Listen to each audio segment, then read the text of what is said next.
Quelle est la meilleure stratégie de trading qu'il te faudra forcément apprendre pour devenir rentable sur le marché financier? On en parle dans cette vidéo. Salut à toi, bienvenue sur ma chaîne. Moi c'est Ehodam et dans la vidéo d'aujourd'hui nous allons parler de trading, nous allons parler de stratégie et de trading. Alors lorsque vous souhaitez vous lancer dans l'univers des marchés financiers, la première chose qu'on vous dira c'est d'apprendre une stratégie de trading. C'est quoi finalement une stratégie de trading? Une stratégie de trading est tout simplement une approche analytique de lecture de l'évolution du prix. Donc, ce qui voudrait dire en réalité que c'est grâce à cette stratégie que tu vas donc être en mesure de détecter ou bien de savoir si le marché est en train de monter ou bien si le marché est en train de descendre. Et en fonction justement du résultat que tu vas obtenir de ton analyse, tu vas pouvoir te placer soit en achat, soit en vente. Donc en règle générale, quand le trader arrive sur les marchés financiers, il n'est ni vendeur ni acheteur. C'est à l'issue de son analyse, grâce à sa stratégie, qu'il va finir par décider s'il va être vendeur ou s'il va être acheteur. Seulement, il y a autant de stratégies que de traders dans le monde. Et la question qui se pose, c'est de savoir quelle est la meilleure stratégie qui te permettra de devenir rentable sur le marché financier. Eh bien, la vérité, c'est qu'il n'y a pas de meilleure stratégie. Sinon, la meilleure stratégie, c'est celle que tu feras marcher pour toi-même. Personnellement, j'ai été victime du fait de chercher la meilleure stratégie, le saint graal qui me permettra de devenir rentable sur le marché financier. J'ai commencé comme tout le monde en apprenant donc les supports et les résistances. Donc tu traces tout simplement des lignes quand le prix le casse. Donc tu estimes que comme il a cassé, prochainement par exemple, s'il a cassé un support, il va retomber dessus, donc créer une résistance, etc. Et quelques jours après, je vois quelqu'un faire des gains avec une stratégie qu'ils appelaient la SND. Donc je me suis dit, c'est parce que je ne connais pas la SND que je ne suis pas devenu rentable. Donc je vais apprendre la SND. On a commencé, quelques semaines après, je vois une autre personne faire des gains avec une stratégie SSDI, tout ça là. Je demande, on me dit, c'est le HLZ, le High Liquidity Zone. Donc du coup, je me suis dit, il faudrait alors apprendre le High Liquidity Zone. Je commence, à un moment donné, je vois quelqu'un, puisque ça ne marchait pas, je vois quelqu'un faire des gains avec une stratégie qu'il appelait en fait BTMM, Beat the Market Maker, de Steve Moros. Donc, je me suis dit, dans ce cas-là, c'est le BTMM qu'il me fallait. Donc, du coup, j'ai commencé par sur la formation en BTMM. Après, je découvre, on me dit tout simplement en fait que les meilleurs traders en fait utilisent ce qu'on appelle la Smart Money Concept, le fameux SMC. Donc, c'est comme ça que j'ai atterri également dans l'univers du SMC. On me dit, je ne peux pas me contenter uniquement du SMC, mais il faut également que j'apprenne l'INASEC Trading, l'ICT. Donc, finalement, vous voyez que je finis par faire le tour de toutes les stratégies et pourtant ne pas devenir rentable. Et pourtant, dans chacune des stratégies que j'ai laissées en cours de route, je connais des gens qui se font énormément d'argent ou bien qui sont devenus rentables grâce à ces stratégies-là. Alors, est-ce que c'est les stratégies que j'ai apprises qui sont problématiques ou bien c'est moi le problème? Est-ce que ce sont les stratégies que les traders adoptent sur le marché financier qui ne sont pas bonnes ou bien c'est les traders eux-mêmes qui sont leur problème? La vérité, c'est que le trader est au cœur ou au centre de tout ce qui se passe. Si tu es trader et que tu as de la difficulté à être rentable sur le marché financier, si tu envisageais même de prendre une énième formation parce que tu penses que c'est cette formation qui te fera devenir rentable, il te faudra répondre à ces questions que je souhaiterais te soumettre. La première, c'est quelle est la stratégie que tu es en train d'utiliser actuellement? Ça, c'est la première question. Tu peux même au fait répondre dans les commentaires. La deuxième question, c'est est-ce que tu as backtesté? Tu as fait un essai, si tu souhaites, sur un compte démo, mais de manière répétée sur une longue période avec cette stratégie en question? Parce que une stratégie, comme on l'a dit, c'est une façon d'analyser, de lire en fait les graphiques, l'évolution du prix. Et donc, il faut connaître la stratégie, savoir comment l'appliquer et comprendre donc comment ça fonctionne avant de dire que ça ne marche pas. Parce qu'à partir du moment où il y a un élément, un facteur, un indicateur que tu ignores dans l'utilisation de la stratégie et que tu viens après dire que la stratégie ne marche pas, c'est que c'est toi qui ne marche pas. Donc, est-ce que ta stratégie a été backtestée? Sur combien de temps ou bien on va dire, sur combien de trades est-ce que tu l'as fait? Est-ce qu'à chaque fois que tu veux prendre une position, est-ce qu'il y a des éléments clés que tu respectes? Notamment, par exemple, la taille de ton stop loss, c'est-à-dire le risque que tu prends. Est-ce que généralement, par exemple, tu risques 2% de ton capital, 1% de ton capital, 0,5% de ton capital? Est-ce qu'à chaque fois, tu respectes les conditions d'entrée d'après ta stratégie de trading? Si par exemple le prix doit casser par exemple un niveau avant que tu ne prennes une position d'après ta stratégie, est-ce que tu fais l'effort de respecter à chaque fois cette entrée-là et là où il faut placer tes TP, tes take profit? Est-ce que tu respectes aussi là où il faut les placer? Et en respectant justement ces conditions-là, pendant combien de temps est-ce que tu as utilisé ta stratégie de trading? Il te faudra sérieusement répondre à chacune de ces questions-là parce que ces réponses vont révéler exactement le problème qu'il y a avec ton activité de trading. Ça peut ne pas vraiment être ta stratégie, ça peut être la manière dont tu appliques la stratégie de trading. Tu peux faire le BTM et réussir. Tu peux faire la SMD et réussir. Tu peux faire l'SMC et réussir. Tu peux faire la Smart Money Concept et réussir. Tu peux faire l'ICT et réussir. Chacune de ces stratégies-là marche.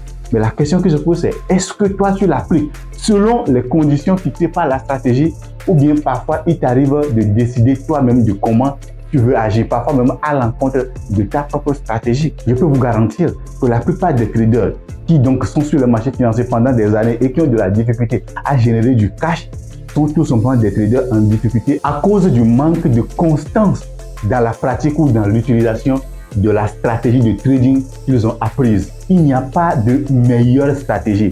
Il n'y a que de meilleurs traders. Et quand tu prends un meilleur trader, le jeu est d'abord mental. C'est le fait de comprendre et de savoir que si je veux vraiment avoir un certain avantage sur le marché financier, je dois définir les règles. Et cette définition des règles se fait dans ta stratégie. Donc, c'est ta stratégie qui te permet de savoir combien d'abord il faut risquer sur chaque trade, quelle doit être la taille de ton stop loss en termes de pips, quelle doit être ton espérance de gain, donc au niveau de ton TP. Et ce sont ces données-là qui vont te permettre de calculer deux éléments fondamentaux, à savoir le win rate et le risk reward. Le win rate, en fait, c'est la marge ou bien la proportion de traders gagnants sur les traders perdants, sur une série de traders donnés. Quand vous prenez par exemple avec votre stratégie, supposons que vous respectez scrupuleusement votre stratégie et que vous avez par exemple pris durant le mois, on va dire 10 ou 15 trades. Quand nous prenons les 10 trades que vous avez pris au cours du mois par exemple et que vous avez respecté toutes les conditions qui doivent être respectées avant que vous ne preniez une position d'après votre stratégie. Sur les 10 trades là, combien de traders ont marché et combien de traders n'ont pas marché? Et c'est à partir de ce moment-là que vous allez voir qu'il y a un ratio qui va se dessiner en fonction de ta stratégie. Et il faut bien le savoir qu'il n'y a aucune stratégie au monde qui permet aux traders de gagner à chaque fois. 100%, non. Chaque stratégie qu'on utilise a une valeur en termes de win rate. Certains vous diront par exemple ils ont un win rate de 40%. Ça vous dit en réalité que sur 10 traders, il va gagner combien? 4. Alors qu'une autre personne vous dira que lui, il a un win rate de 60%. Ça vous dit que sur 10 trades, il va en gagner 6. Quel est par exemple le win rate de la stratégie que vous êtes en train d'adopter? Et vous ne pourriez le savoir que lorsque vous respectez les conditions de prise de position d'après la stratégie. Si vous prenez les positions sans avoir d'éléments clairs, sans des conditions qui doivent être réunies, vous ne pourriez même pas connaître votre win rate. Ça, c'est le premier élément. Le risk reward. Le risk reward, c'est votre espérance de gain. Lorsque vous voulez par exemple prendre une position, lorsque vous voulez par exemple prendre un risque, parce que c'est toujours une question de risque. Les marchés financiers sont un jeu probabiliste. Donc, à chaque fois que je veux prendre une position, à chaque fois que je veux prendre un risque, il faudrait que j'ai une idée de combien je souhaiterais gagner. Et ma stratégie doit pouvoir m'aider à pouvoir fixer ces conditions-là. Il faudrait par exemple que la stratégie que j'utilise me permette de multiplier, lorsque j'ai raison, de multiplier par exemple mon risque par exemple 2, par 3, par 4, par 5, par 6, etc., etc. Et donc, quand par exemple j'ai un win rate donc de 50% par exemple, ça veut dire que quand je prends 10 trades, j'arrive quand même à avoir 5 trades gagnants et 5 trades perdants. Donc, j'ai 50% au niveau de win rate. Mais quand on prend le risque reward, okay, donc l'espérance de gain, à chaque fois que j'ai raison, combien est-ce que je gagne? C'est ça en réalité le risque reward. Combien est-ce que je gagne à chaque fois que j'ai raison? Donc, si d'après ma stratégie, mon risque reward est de 1,3, cela suppose que à chaque fois que je prends un risque, je multiplie mon risque par 3 si j'ai raison. Et si mon risque reward est de 1,5, ça veut dire que quand je prends un risque et que j'ai raison, je multiplie mon risque par 5.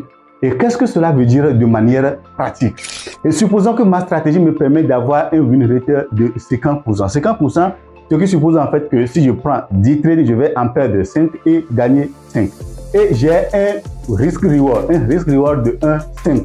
Ça veut dire que si je prends une position et que je risque $10, quand je perds donc les $10. Mais par contre, quand je gagne, je vais multiplier les $10 par 5. Donc, un risk-reward de 1,5 voudrait dire que mon risque, je le multiplie par 5 si j'ai raison. Mais si j'ai tort, je perds tout simplement les $10. Si par contre, j'ai un risk-reward de 1,3, bien cela suppose que si je risque $10 et que j'ai raison, je vais gagner tout simplement les $10 fois 3. Donc, restons dans notre exemple où j'ai $100 et que je vais risquer donc $10 par position et que j'ai un win rate de 50%. Donc, pour avoir perdu 5 positions, parce que j'ai gagné 5 et j'ai perdu 5, donc 50%. Pour avoir perdu 5 positions, j'ai perdu combien? $50. Et pour avoir réussi donc 5 positions, et chaque position, nous l'avons dit, à chaque fois que j'ai raison, je multiplie mon risque par 3. Donc, chaque position gagnée me permet de gagner donc les $10 fois 3, ce qui fait donc $30. Maintenant, 30 fois 5, vous voyez que ça donne $150. Au final, j'ai perdu jusqu'à 5 positions. J'ai pris des positions, j'ai perdu jusqu'à 5 positions. Mais je suis sorti gagnant avec $50. Je ne sais pas si vous voyez. Donc, tant que votre stratégie ne vous permet pas d'avoir ces données réelles, vous n'êtes tout simplement pas en train de trader, vous êtes en train de jouer. Il faut impérativement que votre stratégie vous permette d'extraire l'ensemble de ces données-là. Et c'est ça d'ailleurs même qui vous permettra de savoir que sur le long terme, vous allez être gagnant. Le trading, c'est un jeu de nombres. On ne peut donc pas évaluer une stratégie après une journée de trading ou après une semaine de trading. Il faut l'avoir appliqué de manière rigoureuse et méthodique sur une période donnée, et récolter ces données-là. Et ce sont ces data ou données-là qui vous permettront de dire si votre stratégie est rentable ou pas. Si tu es trader et que tu es rentable, fais-moi savoir dans les commentaires la stratégie que tu utilises et surtout quelles sont les données en termes de win rate et de risk reward que cette stratégie te permet d'avoir tous les jours sur les marchés financiers. Et moi, je te dis à très bientôt pour une nouvelle vidéo.